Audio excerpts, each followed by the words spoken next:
आखाती देशामध्ये सुरू असलेल्या युद्धाचा परिणाम हिंगोली जिल्ह्यामधल्या केळी पिकाच्या निर्यातीवरती देखील झाल्याचे दिसतंय।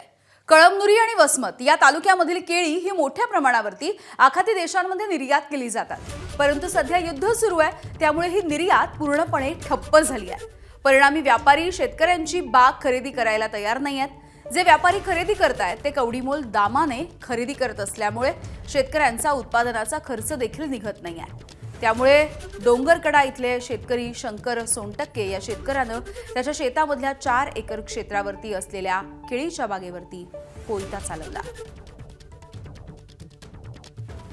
किती झाड आहेत तुमचे? ते 4000 झाड आहेत।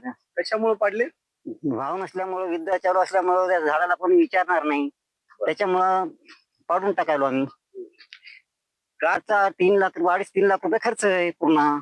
किती मिळायला पाहिजे होता, काय अपेक्षा वाटते? अपेक्षा 5-7 लाख रुपये होत होते, मग ते घरातूनच पैसे गेले 2.5-3 लाख रुपये। होणार तर कोणीकडे गेले की आपलं, मग हे पैसाच झाला नाही ना बनाचा।